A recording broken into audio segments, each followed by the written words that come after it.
मिला है उससे बहुत खुश रहिए, उससे हमेशा खुश रहिए और जो कर रहे हैं उससे कभी भी संतुष्ट मत होइए। मैं नीलम सिंह आपका स्वागत करती हूँ अपने YouTube चैनल पे। तो चलिए सुनते हैं कुछ ऐसा जो अलग हो, हटके हो।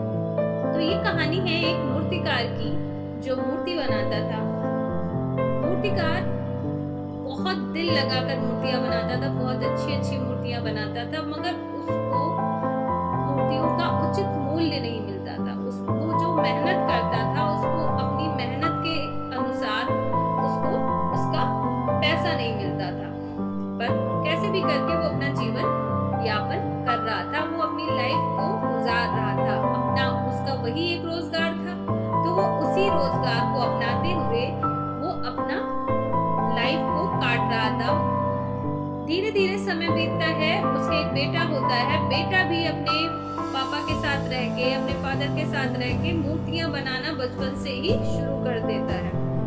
वो अपने पापा के साथ रह रहकर वो एक से एक मूर्तियां बनाना उसको आ जाता है। वो धीरे धीरे जब बड़ा होता है तो उसके पापा उसको टोक टोक के, मूर्तिकार उसको टोक टोक कर बताता है कि यहाँ पे तुमने ये गलती करी, इसको सही करो, अच्छे से बनाओ।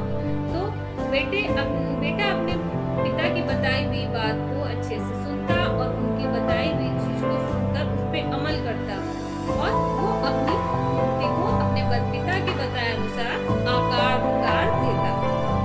बेटा फिर थोड़ा सा और बड़ा हुआ, मगर जब वो मूर्ति बनाता फिर भी पिता उसके मूर्तिकार उसको उसी तरह से उसकी मूर्ति को देखता और फिर उसकी मूर्ति में कमी निकालता और फिर उसका बेटा उस मूर्ति को अच्छे से सुधार करके उसको सही कर देता। धीरे धीरे करके बेटा एक बहुत कुशल मूर्तिकार बन गया और उसको उसकी मूर्तियों का उसकी इच्छा अनुसार मूल्य मिलने लगा। इवन उसकी मूर्तियों की मार्केट में डिमांड बढ़ गई और ज्यादा लोगों ने उसकी मूर्तियों की मांग करने, क्योंकि वो बहुत अच्छा मूर्तिकार था, बहुत अच्छी मूर्तियां बनाता था। अब बेटा मूर्तिकार जो है वो जब उसका बेटा मूर्ति बनाता है तब उसका पिता वहां बैठता था और उसी तरह से वो अपने बेटे को फिर वो उसकी कमियां निकालता कि बेटा आज आपने ये मूर्ति में ये आज आंख अच्छे से नहीं बनाई, नाक अच्छे से नहीं बनाई, इसको सही से आकार दो। बेटा सही करना, पर बेटे को मन में कहीं ना कहीं ये बात आ रही थी कि अब मैं इतनी अच्छी मूर्तियां बनाता हूँ, मार्केट में मेरी मूर्तियों का इतना अच्छा रेट मिलता है, पर आज भी पिताजी मुझे टोकते हैं, आज भी कमी निकालते हैं, मगर फिर भी उसने कुछ भी नहीं कहा। उसने पिताजी की इस चीज को लेके कोई विरोध नहीं किया और उसने अपने पिता की बताई हुई चीज में कि बेटा ये सही करना है, तो उसने तुरंत उस चीज को सही कर लिया। पर एक दिन हद हो गई। उसके पिता उसको बताते हैं कि तुमने आज मूर्ति में ये चीज सही नहीं बनाई, इसको सही बनाओ। उस दिन बेटा अपना आपा खो बैठा और वो अपने पिता से कहता है कि मुझे लगता है पिताजी अब आपको बताने की जरूरत नहीं है, ये साबित हो चुका है कि मैं बहुत अच्छा मूर्तिकार हूँ, मेरी मूर्तियों का बहुत अच्छा रेट मिलता है। बट आप जब बनाते थे तो ऐसा कुछ नहीं था, आप बहुत अच्छे नहीं थे अपने क्षेत्र में, और अब आप मुझे ना ही बताएं तो अच्छा है। पिताजी ने उससे कुछ भी नहीं कहा, अपने बेटे को कोई जवाब नहीं दिया और वहां से चले गए। धीरे धीरे समय बीतता है, मूर्तियों का अब बेटा बिना पिता के सहयोग के, बिना पिता की रोक टोक के मूर्तियां बनाना शुरू कर देता है। पर अब समय के साथ लोगों को उसकी मूर्तियां पसंद नहीं आ रही। ऐसा नहीं था, मेहनत वो उतनी ही कर रहा था, पर अब लोगों को उसकी मूर्तियां पसंद नहीं आ रही थी। उसकी मार्केट में उसकी मूर्तियों का रेट कम हो रहा था। अब वो ये चीज जब बहुत ज्यादा दिनों तक चलता रहा, वो ये चीजें नोटिस करता रहा, तो एक दिन अपने पिता के पास जाके बैठता है और उसको बताता है कि बाबूजी आप पता नहीं क्या कारण है, मैं उतनी ही मेहनत करता हूँ, मैं उतनी ही अच्छे से करता हूँ, मगर मेरी मूर्तियों का वो मूल्य नहीं मिलता। इवन मार्केट में मेरी मूर्तियों के रेट डाउन हो गए, अब मुझे उनकी वो कीमत नहीं मिल रही है, क्या कारण है? तो उसके पिता